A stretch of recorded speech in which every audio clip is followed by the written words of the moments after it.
So I just want to say welcome to this RTZ Hope webinar, The Impacts of Loss on Daily Life. My name's Kylie Hanisch, and I'm the founder of Return to Zero Hope. As we know, pregnancy and infant loss can be life-changing, both in small and large ways, right?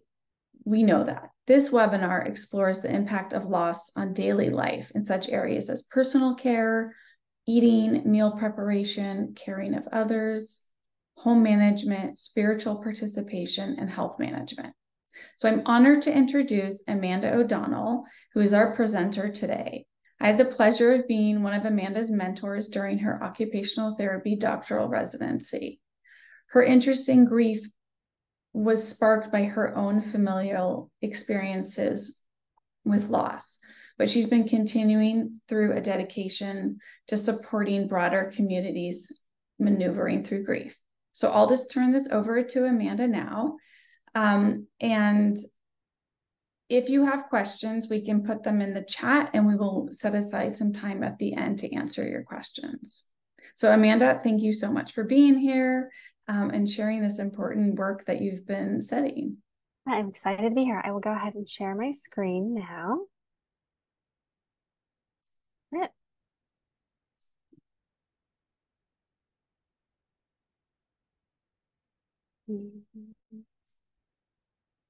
Loading.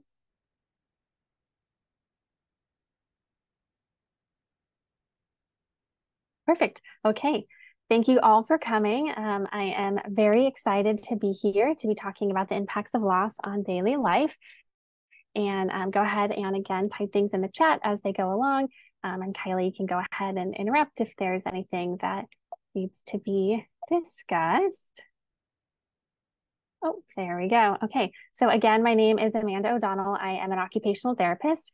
I recently got my doctorate from the University of St. Augustine. So I've included a little picture of me there in the top right with me and my family at my graduation.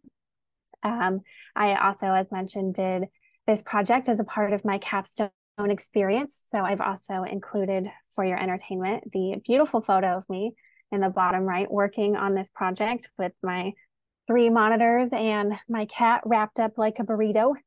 Again, I did start this journey out of interest following my own losses, the loss of my father and a stepbrother, and then as well as in honor of my mother who experienced some miscarriages as well. So this really did kind of spark my interest in the topic and kind of give me a head start as to where I did my grad project. So I'll talk very briefly about the project. I won't go into too many details. I did a research project where I interviewed adults who experienced an unexpected loss, and I used surveys and interviews to get some information from them about what that experience was like, so that I could take that and do things like this. So just to give you a little bit of information about where my findings are from, it is from 14 participants, so 13 mothers and 1 grandmother. The approximate age is between 31 and 40, and it did cover various types of loss. So it will be more general information applicable to a lot of different situations. And then just to give a little bit of background information, this project was done through an occupational therapy lens. And I know that that can be pretty new for a lot of people. So I wanted to take a second and address what exactly that means.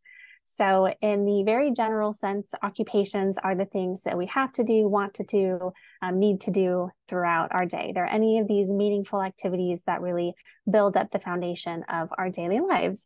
So in occupational therapy, we use these meaningful occupations or these meaningful activities as a way to heal. And we also heal in a way to engage with these occupations or meaningful activities. And I do want to address that I use the term healing very loosely. I understand that when we've lost the life of somebody that we love so dearly, that healing is really not always the most applicable term. So I do use this sort of as like a general encompassing idea that describes this return to our daily lives and living, engaging, and meaningful lives and days. A couple more topics that I just wanted to cover briefly is the concept of secondary loss and compounded loss. So these are things that you're probably probably going to see a lot come up throughout the presentation today. So a secondary loss is any additional loss that occurs as a result of the first one. So this could look like following the loss of a child, you also feel as though you've lost friends and family members and maybe a sense of community. So really just wanting to address that these experiences do not occur in isolated bubbles. They're bigger, they branch out, they're complex. And this buildup of things is what ultimately comes in and impacts our lives. And then looking at the compounded loss, so that is a loss that may occur at the same time, but not being directly related. So that could look like losing a job at the same time. So now you've lost a child, you've lost financial security, you've lost a bit of your routine, just a whole big compounded picture again. And then the last idea I wanted to bring up is this concept of executive functioning. So when we are going through the grieving process and experiencing a really sudden and complicated loss and grief and everything that comes with it, executive functioning oftentimes gets wiped out or depressed. And this includes things like complex thinking, memory, motivation, problem solving, organization, adaptability, emotional regulation, self-awareness, and an inhibition. And the reason that I want to bring this up is because this was actually mentioned by a lot of the people that I spoke to. And I feel like many of you can also relate or have maybe heard or experienced things like this in your life. It's often described as feeling like you're in a fog, feeling like you're confused, like you're in a haze, like you're sort of just going through the motions. And what this is sort of that decreased executive functioning. And throughout your day, that's going to impact so many things. So again, just wanted to take a second to kind of give some background information. And now we will go ahead and get to the bread and butter, what you all came here for. We're going to talk about the impacts of grief and loss. So we're going to start off talking about self-care. When you have gone through the loss of a child, a lot of times it also impacts self-esteem, self-image, caring for yourself, and really this idea of who you are as a person. So for a lot of people who use dressing as a means of self-expression, this is really impacted when you're trying to figure out who you are and how to express yourself. So grievers often reported self-care as being negatively impacted, again, as mentioned, because they no longer cared for themselves after this loss. They're kind of restructuring, refiguring out who they are. And dressing gets lost in this a lot. It can also be impacted by the increase of other occupations, such as sleeping, taking care of others, increasing task demands, coping activities that you're doing, increasing working. All of these things are really going to shift that routine and take some of that attention away from these moments that are really meant to cherish you. So there's a lot of avoidance. I do have a quote here at the bottom from one participant. She says, "There was a moment when I kind of stopped being able to take the joy that I did to get out of dressing, because we're still in this high anxiety, high stress, do what you have to do mode." And that lasted quite a while. So re-entering into this dressing phase is sort of a pivotal moment for a lot of people as they kind of regain that confidence and kind of rebuild, retake that attention for themselves. Bathing and hygiene is also incredibly complicated. Entering the bathroom can be a really challenging event for some individuals, especially when we think about where the first signs of miscarriage often occur. It is sometimes in that bathroom when they're spotting or within that private space. And so just entering the bathroom can be a really stressful and really anxiety-inducing experience for some people, as well as the changing bodies. Postpartum bodies, such as losing the baby bump and losing breast milk, this can all be a really challenging self-image. And this can really show up when individuals are taking showers and bathing and just undressing in the bathroom. So I have a quote on the right from a mother who talked about how she kind of worked through this. She said, "I specifically remember talking myself through those things, like just get up and now just use the soap. And I remember very vividly being in the shower and now wash your hair and you can do this," and really just coaching myself through it. And so this is a skill that can be, utilized by some others in the bathroom. And this is this space that has kind of lost some of its safeness.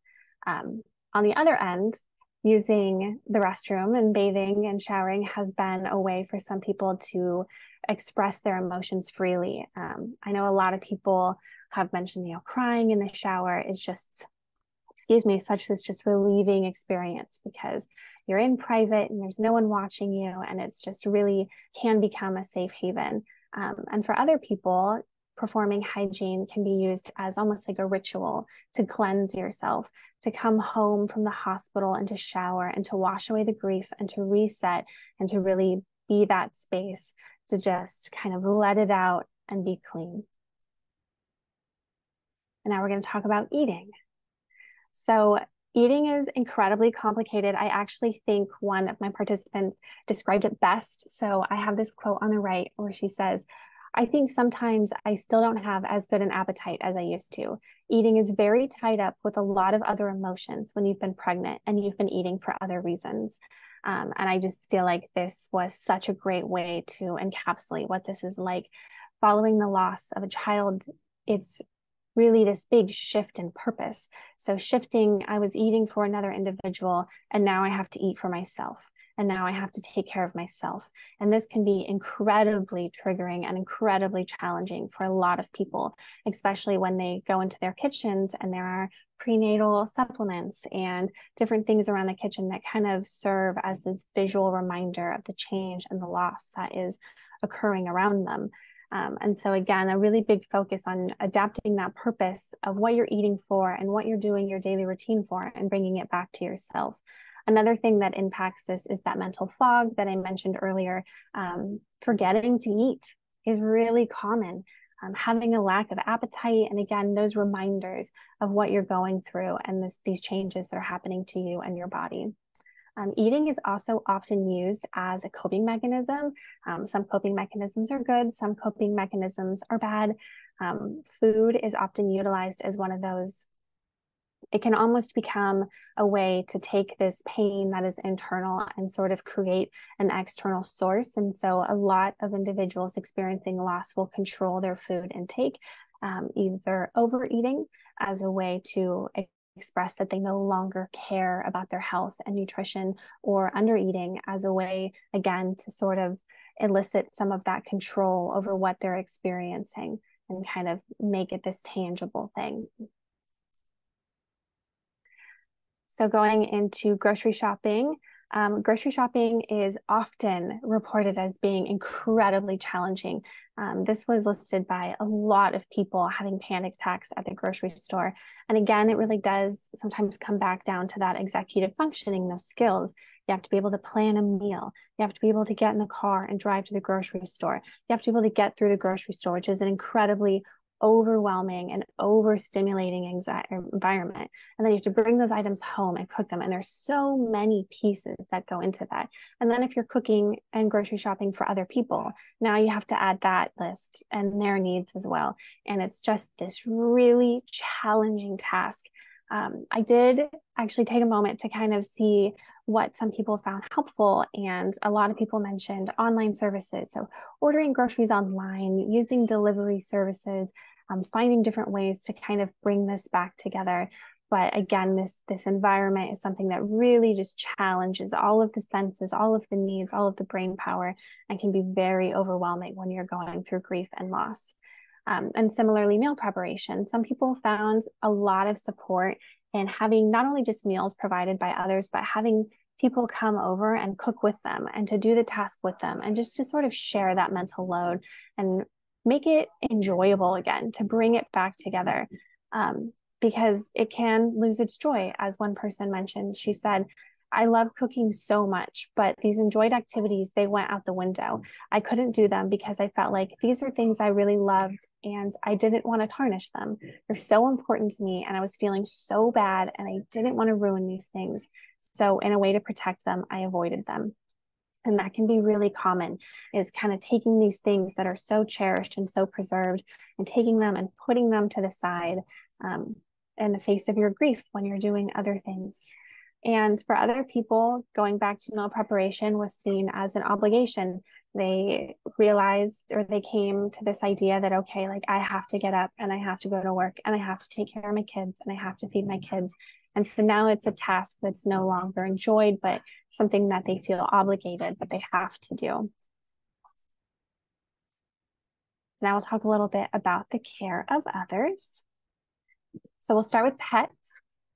Caring for pets can often be challenging for individuals who have pain after labor or postpartum experiences, who are feeling weakness or who are possibly going through body healing.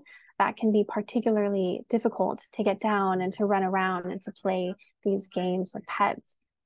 One person described how painful it was to look into their pet's eyes and make eye contact. And sometimes pets serve as this reminder of the child and the loss and the change that has gone through. And even though it was something that was incredibly enjoyed before, it can be very particularly challenging following the loss. And I also want to talk about caring for other grievers. This is also incredibly pertinent, especially when we look at the relationships. When you're experiencing a loss and you're not the only one, it can often feel like this battle between your grief and caring for the grief of other people. One grandmother wrote in, and she wrote about how difficult it was to not only be mourning the loss of her grandchild, but also to be focusing on caring for the grief of her child who has just lost a child, and how to balance that and kind of how to find that meet in the middle. And especially with spouses too, or partners in a relationship, when you're going through a loss, you're mourning your own loss, but you're also feeling this pain for someone else who is also feeling pain. And that can be incredibly challenging to maneuver through. I have a quote down at the bottom where she says, "I think my partner needed a lot of care that I wasn't able to give after the baby died. And then after the miscarriage, I realized after we ended the relationship, how much I had put my grieving on hold." So again, it's very challenging because when you're in this position, you are a caregiver. And this is the position that you're in, and it's who you are. And so when you're feeling grief, you automatically, want to step back into this caregiver role. And it can be very difficult when you feel like you're not doing enough, when you're not good enough, when you're not able to give this level of care that you so desperately want to give, because you have to take care of yourself too. So a really complex relationship there. And then, of course, caring for children can be incredibly difficult. I want to start with some of the positives that some people were able to mention, like focusing on cherishing the lives of living children and switching to mindful and purposeful activities. So this can be something that's incredibly helpful, especially when you are experiencing some pain, exhaustion, maybe some body changes following the pregnancy experience. So really switching into these activities that really focus on bonding and bringing the mind and spirit into it as opposed to the body can be something that people found a lot of joy and cherished. And also focusing on sharing the lives of the child with other siblings. This can be incredibly important, especially for other children who are experiencing the loss, as I mentioned before, caring for other grievers. This can be a really big part of it, of bringing the life of this child into your home with pictures and stories and conversations and making it a safe space. On the other end, a lot of people will often feel this fear and this pain and this shame associated with caring for children.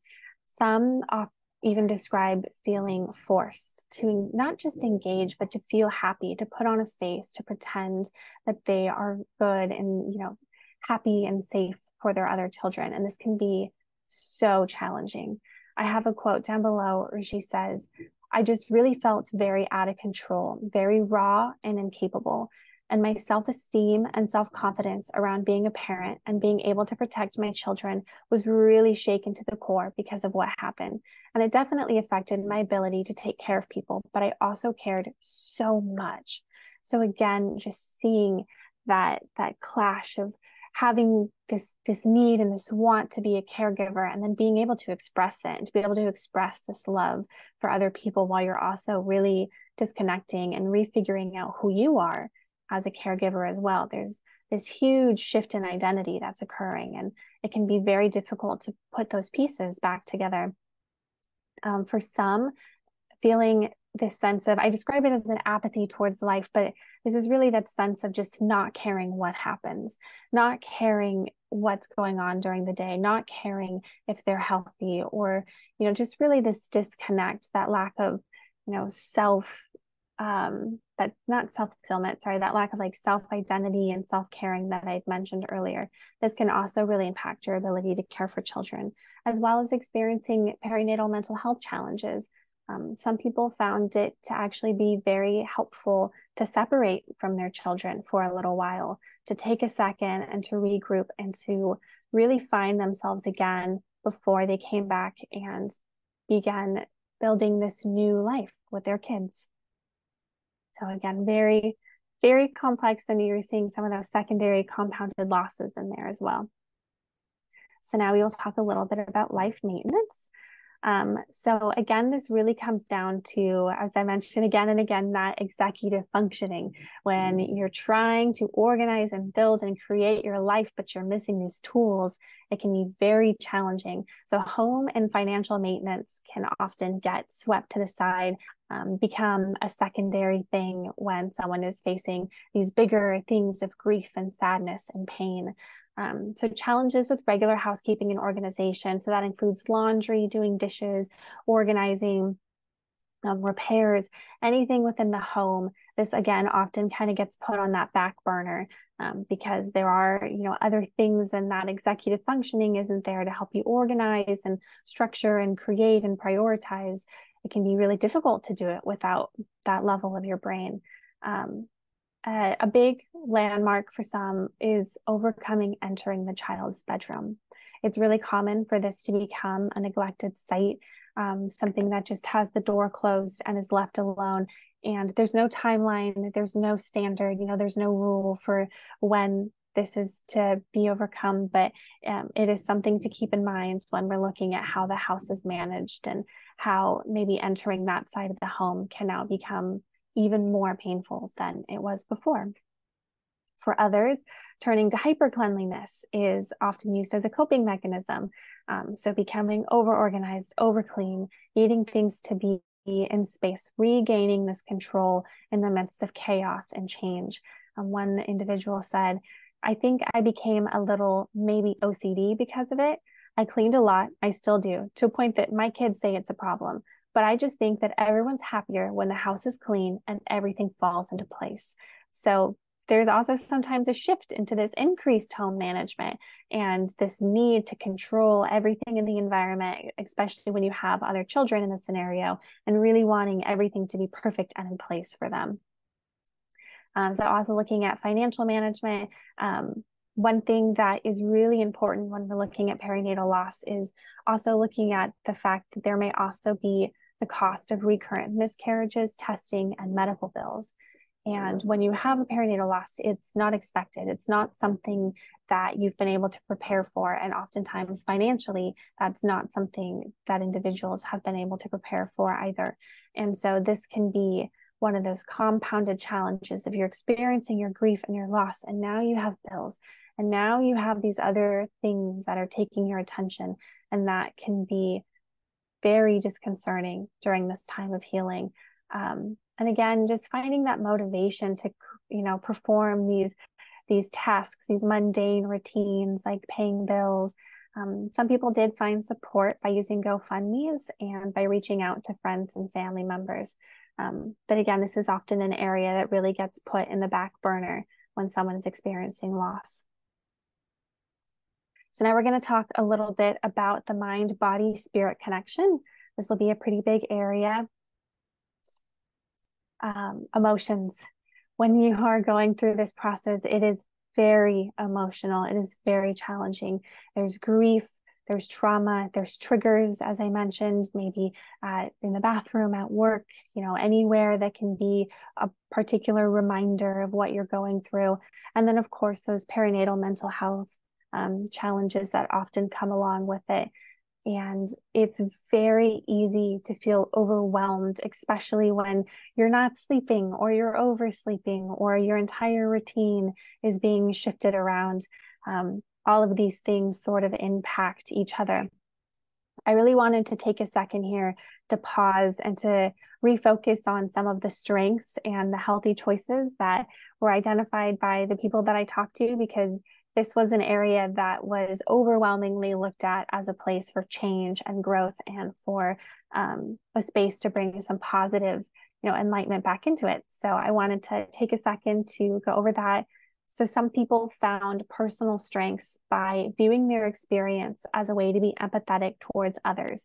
So for individuals who work in fields where they care for others, or people who just care for other people in their lives, going through these experiences and coming out on the other end was a way for a lot of people to kind of find ways to connect and find opportunities to share with others and make other people feel safe and seen and heard.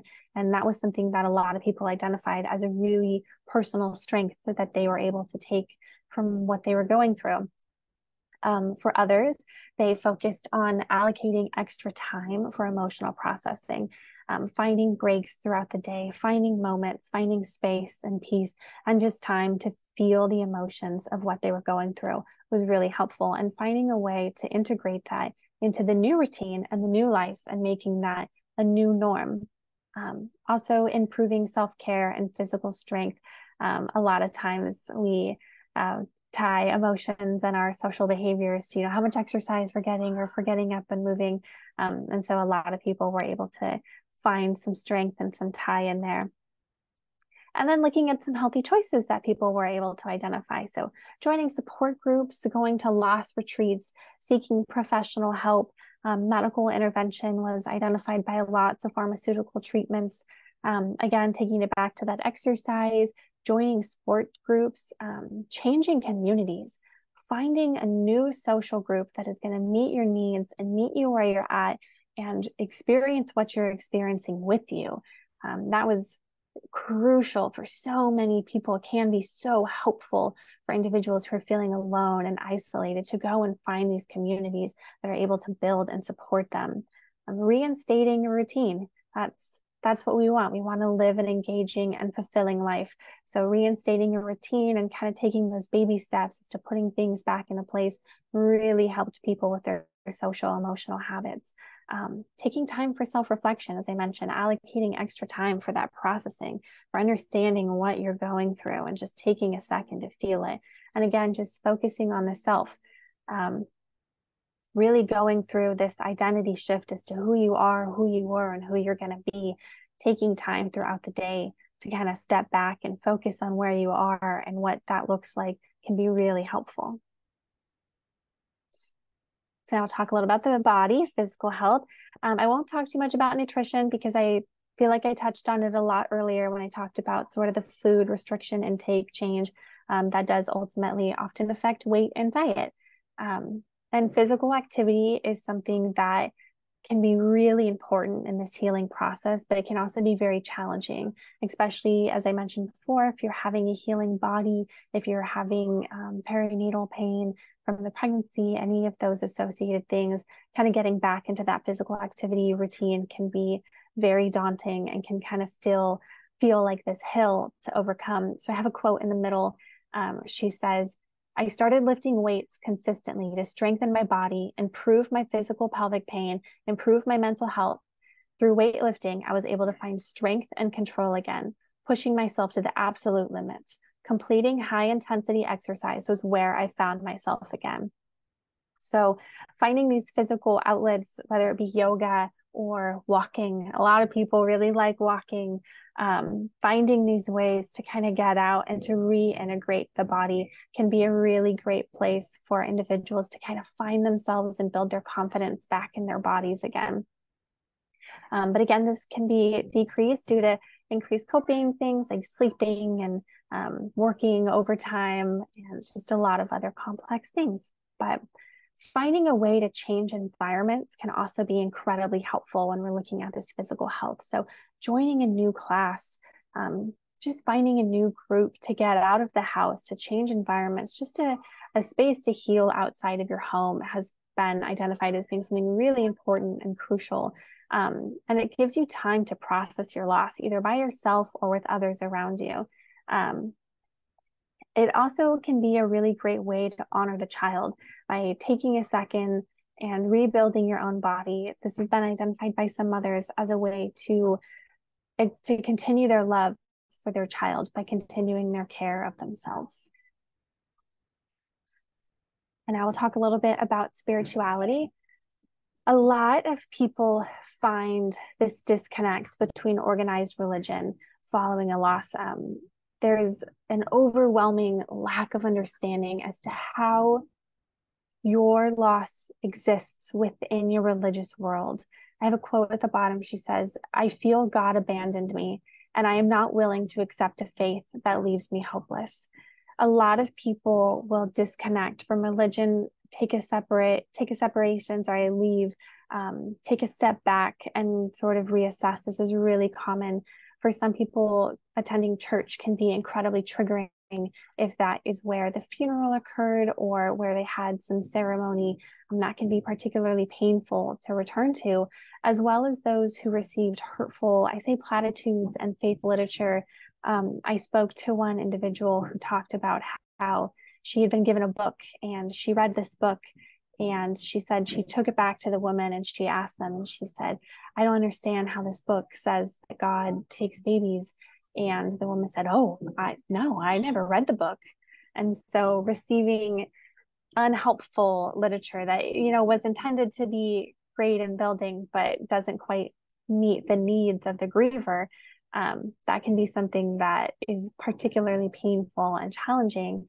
And a lot of people find themselves going through this re-engaging with faith process, sort of rebuilding that relationship, that faith, that trust, is really common, as well as shifting from organized religion to spirituality.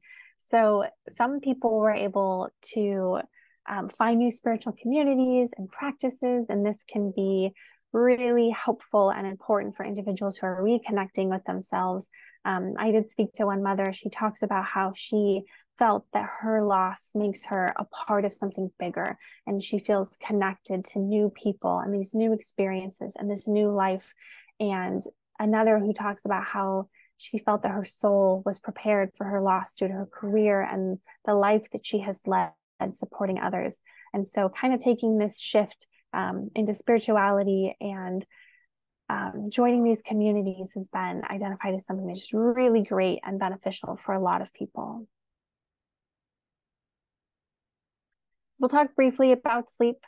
Some people sleep more, some people sleep less, especially if you're experiencing symptoms of depression, or sleeping can increase for a lot of those.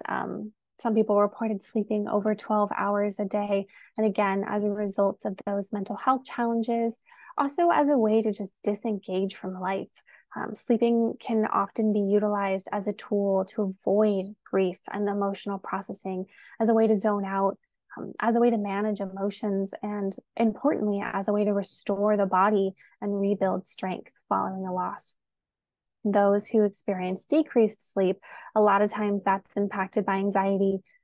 Some people need sleeping aids, medication to help them sleep through the night. Experiencing nightmares and panic and anxiety during dreams is incredibly common, and waking up just stressed and reliving these experiences. And some people also use sleep, again, as one of those coping mechanisms, as a way to elicit some control. It's common sometimes for people to decrease their sleep as a way to just completely exhaust themselves, as a way to cope, just to get through their day. So then at the end, they can just crash and start again. So now we'll talk a little bit about education, work, and volunteer work. So education, it is incredibly common for people going through grief and loss to individually go out and seek educational materials. Some of you might be here today in the webinar. So again, thank you all for coming. This is incredibly helpful for so many people. Going through perinatal loss is a very isolating and a very lonely experience for so many. And trying to navigate through grief resources can be incredibly challenging. So some individuals going through grief and loss actually have joined education, taken these classes, gone through higher education courses in order to then come back out and become educators and try to work and make the system better. And that also kind of ties into volunteering. Volunteering has been identified as a tool for connecting with other people and continuing the life of the child through communities and strength building and beyond. I also included participating in research. All of the people who came and spoke to me, of course, I want to recognize them as being a part of this volunteering experience. And participating in research fundraising, such as walks. Also, sponsoring and supporting other mothers has been identified as a really helpful way to connect, as well as donating time, finances, services, and blankets. I do have a quote on the right from one mother that I talked to, and she says, "I say yes to these types of things because I think that if those of us who have walked the path of grief don't contribute, how is anybody going to learn anything else about it? I'm a big advocate. If we're going to want something to change in our culture, in our society, then we should be a part of that change." And I just felt that that was incredibly powerful and just a great way to describe what so many individuals are feeling, especially those who have been supported by their community while they're going through these changes and these hard times. Really finding a way to turn around and give back to that community can be such a great and powerful thing. And most importantly, volunteering is often identified as an outlet, as a way to connect with a child, as a way to say that you're still here with me and we're still doing things, and this is for you and this is to honor you. I just thought that that was really great. I love talking about the volunteer portion of it. So now I'll talk a little bit about work. Changing careers can be very challenging, again, when you're going through all of these other changes and all of this other pain and grief and these different complicated things in your life. Sometimes it can be very difficult to step into a new environment when you have lost this sense of identity, this sense of self. There's a lot of concerns about not meeting your potential at work, not meeting your potential with clients, not being able to come in and give your best self and give your best foot forward is really common. Just really feeling that disconnect from getting up and going and switching into the work environment every morning.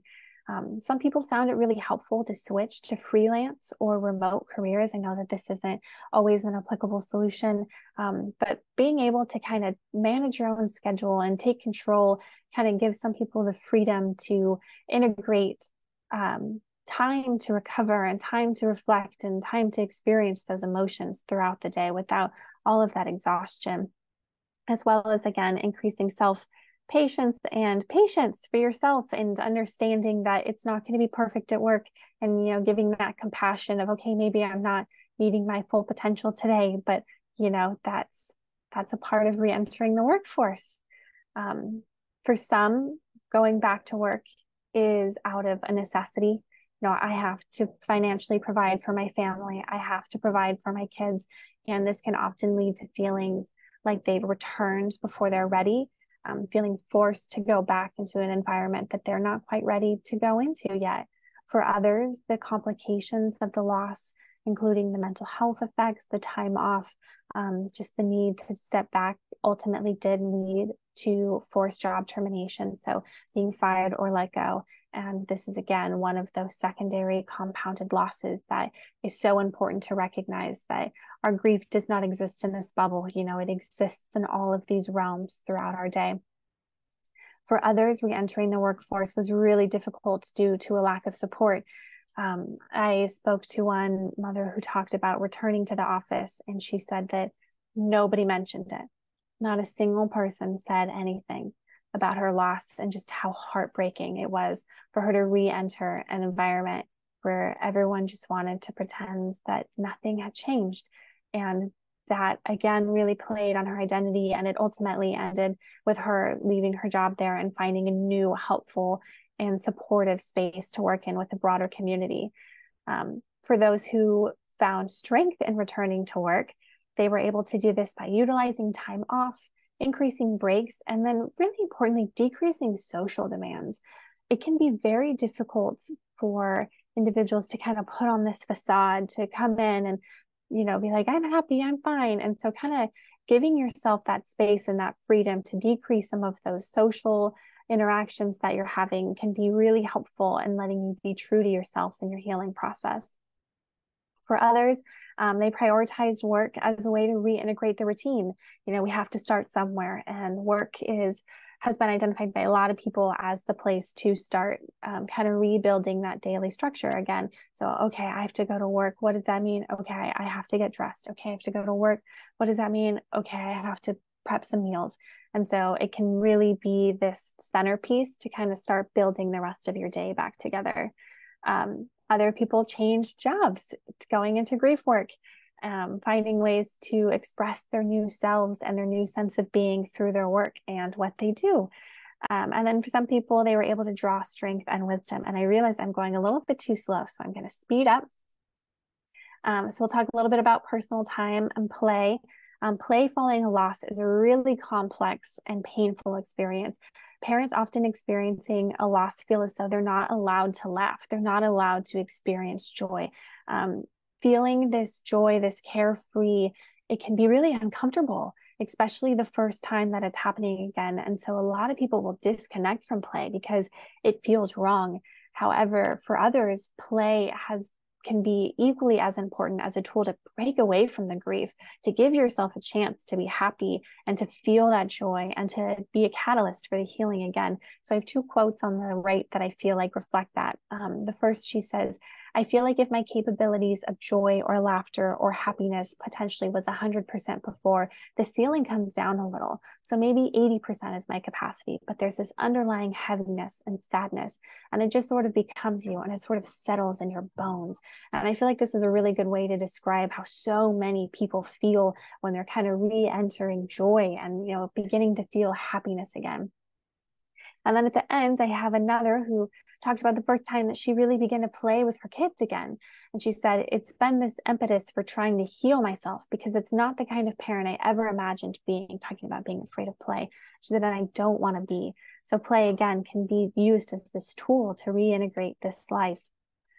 Leisure, I'll go through this super quick. A lot of people pause their hobbies when they're going through grief and loss. They avoid them due to the presence of other children potentially being there. And again, that pain, that lack of joy, that wanting to save these things that were cherished and so fun before. For others, they really utilized leisure time as they took a break from work, found ways to process their emotions by reading and writing about their experiences and taking these things and finding ways to manifest them into things that can help others. Painting for self-expression. And one that I really loved was individuals who travel and, you know, leave little pieces, little memories of their child as they travel around the world. Social participation. This was reported as the #1 thing impacted by individuals. There's really this overwhelming sense of a lack of energy, this inclination to isolate and to be alone, and feeling like no one understands, and feeling that other people want you to recover faster, want you to be happy, want you to be present, and you're just not able to do that.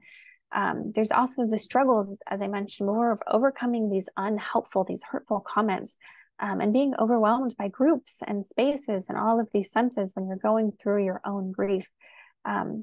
Finding new friendships and communities has been really helpful for so many, but it's really important that when you do find these communities, you're finding individuals who are using the grief language that you want to use, who are feeling connected to you and accepting of who you are and your new identity and who you are with your grief.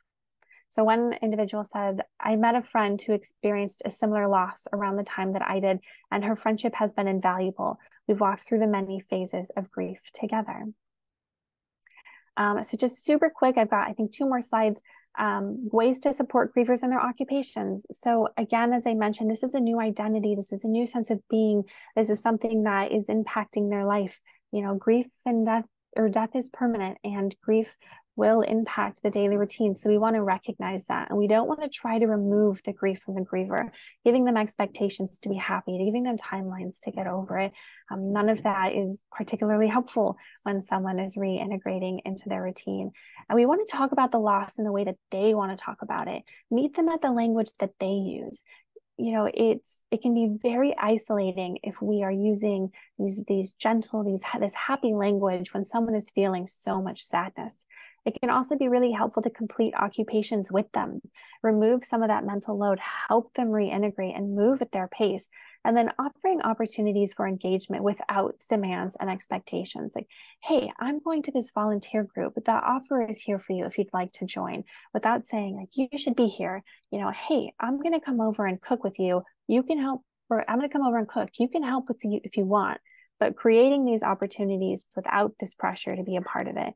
And then again, supporting that routine development. And then just some helpful resources that I identified by talking with all of these lovely individuals. Support groups, retreats, medical intervention, writing, as I mentioned, changing environments and communities, HelloFresh, Instacart, GoFundMe, childcare, allowing individuals to separate from their children and have time to be alone can also be incredibly helpful. Changing work demands, and then, of course, decreasing access to alcohol. And I know that that was a lot and I went very quickly, but I will now open the floor for questions and open discussion. If any of you would like to share or have things you'd like to add, thank you so much for listening. Thank you so much, Amanda. So good. No, I love your empathy. Also, it's like, right, like you haven't been pregnant or lost a child, but you've been through your own grieving journey, and such empathy when you're talking. So thank you. Okay, so we can do this in one of, or a few ways, right? If you have a question for Amanda, you can type it in the chat box. You can also raise your hand if you'd rather speak your question. You can do that, and happy to chat about anything.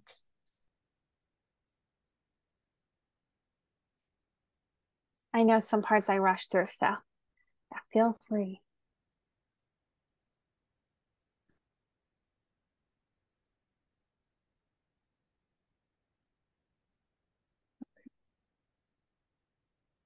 I'm going to do Andrea first. Andrea, I think you can talk if you want, if you unmute yourself.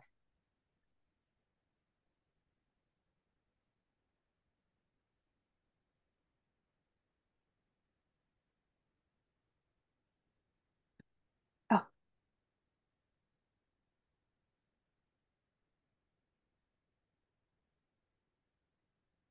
I'm going to do Katie. Well, Andrea's figuring that out. I'll let Katie see if she can figure out the. Hi, Katie. Hey, Amanda, can you hear me? Yeah, I can hear you. Awesome. That was so great. Oh, look at that cute picture of me. That's my memoir. Actually, I published a memoir in May of 2022. I wrote for 6 years and refined, of course, and edited a million times, but it's about my experience having had a full-term loss. Mm-hmm. I wanted to ask, I saw that most of the people here are practitioners versus women who have actually lost babies. I think there were 3 of us in the chat. And I'm curious, with the work that you're doing and like this webinar, is it meant to reach practitioners so that practitioners are more informed? Or do you feel like this information is relevant to women who have actually lost, like directly one-on-one, as a guide?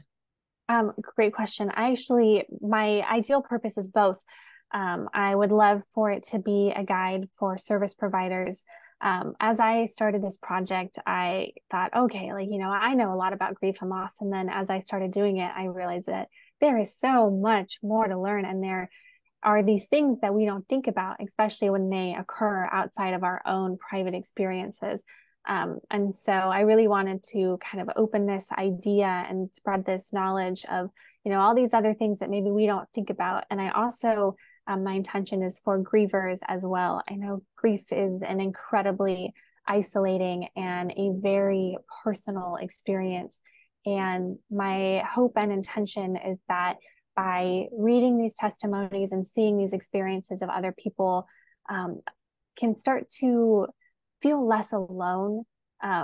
There's so much shame and there's so much just guilt when you're going through grief. And I'd really like to take steps to remove some of those. Like, people feel bad that they don't want to play with their kids following a loss, but maybe if you know that other people have also felt the same way, we can kind of reduce some of that grief and some of that shame that comes along with it. Yeah, that's really wonderful. I mean, I identified as I was chatting, sort of just putting my thoughts in the whole time that you were talking. And I just resonated so deeply with all of the depths of the sorrow, but then also thankfully being one of those people that is really resilient and able to look within myself and find that strength and the grace to overcome such a devastating loss. And my daughter would be 8 this coming October. And I think I talk about her every single day. I mean, she's such a driving force in my life now and everything that I do as a writer and an author and a coach. So if you're ever interested, I know Kylie and I are in cahoots with one another as well. But if you ever need another volunteer, I would be more than willing to talk. Oh, great. I love that. I ended the study, but I'm not quite sure what's to come next yet. Okay. But keep me on the back in your back burner. Okay, cool. Thank you. Thank you for sharing. Hi, this is Andrea. Hi, I Andrea. apologize for not being able to unmute a few minutes ago. My question I had was, part of my role is the fetal infant mortality review coordinator for our county, and I enrolled in this webinar because I wanted to have a little more understanding, but also part of my role is reaching out to mothers for that maternal interview so we can get a better understanding as we're doing our case reviews and making our recommendations. And I struggle with getting a response from the mothers. And I know as even you stated, everybody's grieving in a different way and at a different time frame, but trying to figure out when is the best approach, especially coming from me at the local health department, reaching out. I send a letter first and then I follow up with a phone call. And I don't want to pressure, but how, do you have any recommendations on better ways to approach the mothers so that their story can be heard? I know some don't always want to be heard, but others, it's just wanting to tread lightly, but also give them a chance to tell their story. Yeah, Dr. Hanisch can probably speak to this a little bit more than I can. I just briefly wanted to say that I actually did include that as a small portion of my study, was to ask about when resources would be available. And no surprise, I got a lot of mixed answers. And so I kind of came to the conclusion that the best thing is to repeat, because especially like directly following a loss, some of that information is just not processing. So giving multiple opportunities, and just kind of resending it like at, the 1 month mark, at the 3 month mark, just continuing to be there and then continuing to check in after you've spoken with them. Sorry, that was just a side note I wanted to mention. A lot of people say that their support felt like it got cut off right at the 1 year mark, like, oh, the 1 year mark is over and now I'm alone. So continuing to send that care for a while after, because it might be the second anniversary that's the hardest. And then Dr. Hanisch might be able to talk more. Yeah, I mean, I think people are going to be ready at different points. I think the first 3 to 4 weeks, everybody's in shock. And so there's not, and it could be like multiple times that you've made contact with them before they're ready to connect with you. So it's going to really depend, but what Amanda said is like multiple points of contact, like creating protocol around that. And it could be like, not just asking, I mean, asking how they're doing is like not really the best question anyways, but it's sharing resource, like what are resources? What is like education information? And you don't have to create this. Like, I mean, you can use stuff on our website and other people's websites to do that. But it's hard. And then also a lot of times, like, as you said, they just want to be heard. Like they want to be able to tell their story. But the other, but then also keeping in mind is like, are you a person that they want to tell their story to? Are you a person that they want to trust because you're a healthcare provider, or you're in the, in a role of someone in power? So I think that's something to consider. Did you, Lori, were you asking Andrea about the peer parents who could reach out, I think? Can you hear me? Yes. Okay. It's a little weird where it's not a standard Zoom format. I was asking, I think it was Amanda. I got it mixed up a little. Amanda, yeah. The person that was having trouble connecting. Oh, that's Andrea. Yeah. I'm Andrea. I got my A names mixed up. If she had access to like a team of, or even a few peer parents who they might, I think it taps into what you were saying, is the parents may be more receptive to having a peer parent reach out to them. Yeah, I agree. Than having an official person. It may be like a little bit less threatening, or it might be a way if you could develop like a little peer support group to help you with that, possibly. Yeah. Almost like a little committee or a task force that can help to establish some of the protocols. And then also that you can have some of those people willing to reach out if that's possible. Yeah. Or if in your community, if there is, like I said in my note, I've been part of a peer support group for years. And, that would be something that we would be willing to take on if there was somebody came to us and said, I'm having a hard time reaching out or getting connected with parents, because parents come to us. So it would be just easier to have it be a parent, possibly. Did you have another question, Lori? Yes, I did. I got sidetracked. Sorry.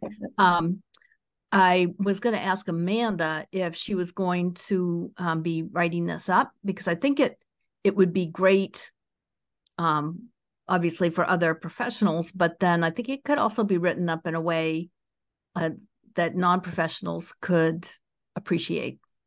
Yes, I am working with Dr. Hanish on that for some information for the provider as well as the parent page. I am long-winded, as you've all just witnessed, so I'm working on condensing because I tend to go on, but hopefully that's something that will be up for you guys very soon. Great, thank you. I say that's sort of a function of being in an academic. I'm guessing this was a study, so. Yes, it was. That happens. That's a side effect of academia. Yeah, I got to figure out to be more concise with what I want to say. I'll learn it. It'll come.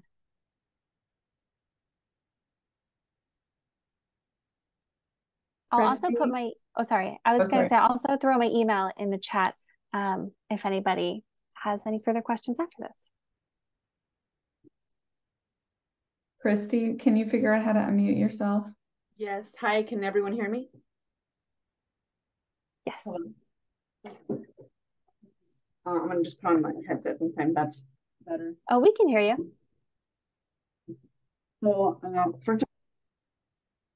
for this presentation and just for your allyship on this, and I could relate with so much that you mentioned, and it really also made me reflect on certain triggers that I had not even thought about, especially like going into the bathroom and just your self-esteem and ego and whatnot.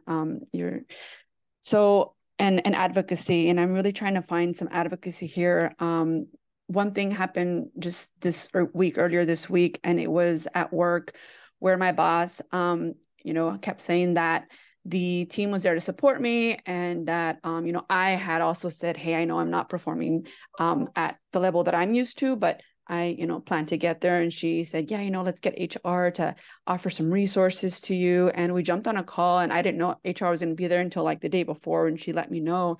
And it was far from feeling comforted or resources being shared with me. Actually, I felt blindsided about my review. And she actually said some things that were not very accurate about my performance, because, I think a lot of us hold before this happens, right? Like we take our careers, well, at least for me, just it's a big part of our identity.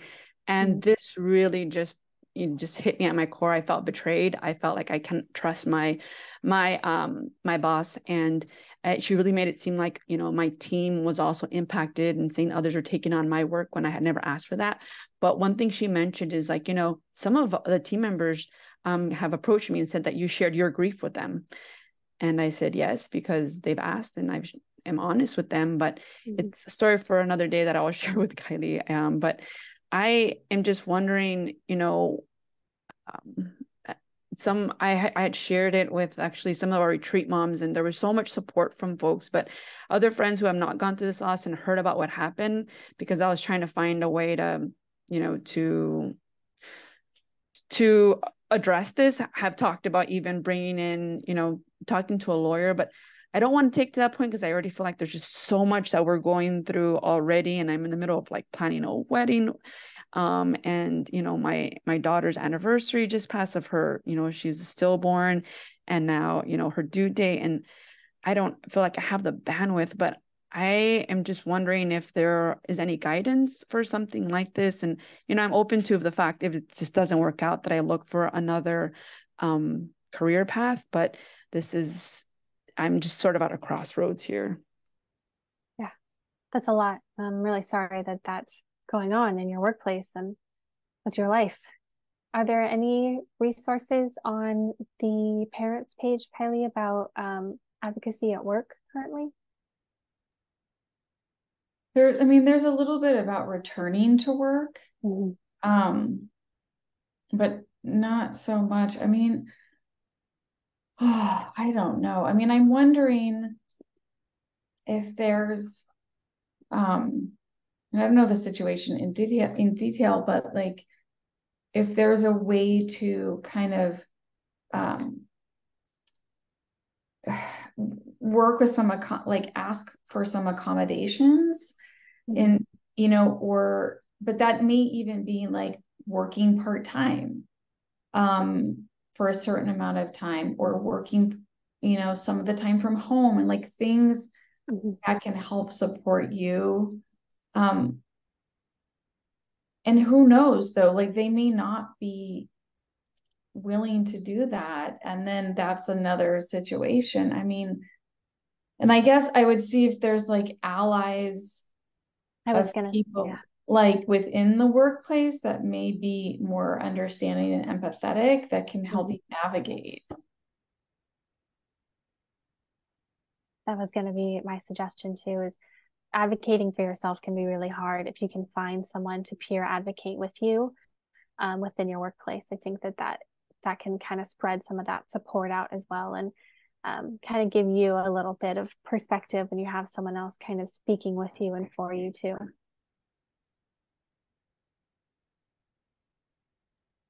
Thank you. I do have an ally, just someone who's experienced more so like just managerial type issues, but not in this case. But I'm just trying to work through it. I've been back now for like 9 months, and I did come back part-time and try to like ease my way back. But I felt like when my year, that year milestone came, it was just a lot. And you just try to show up, but and that's a lot for us, but people don't always see it that way. And one of the moms also shared, sometimes what's happening in my situation, it's hurting everyone, all bereaved mothers, and it's just furthering the narrative that we should hide our losses and suffer in silence. And I think, I'm just really trying to find my voice. Before all this, I was a very strong advocate, and I think I lost my voice. But I shared with my therapist recently that I think I got really passionate during that conversation. It's because I felt attacked not only on myself and my performance, but on my daughter and my family. And that's not fair, because they get to talk about their families every day, and we get to sit there in these uncomfortable situations, and yet I'm being reprimanded. That's not fair. Yeah. Yeah. So I'm sorry, it's a little bit of a venting session, but I think, just it's the everyday challenges that we do go through, and people don't see that. And sometimes we just have to vocalize it. And even if folks feel uncomfortable, and that's where sometimes, it gets challenging. It's good. I'm thank you for sharing. It's important that, you're heard too.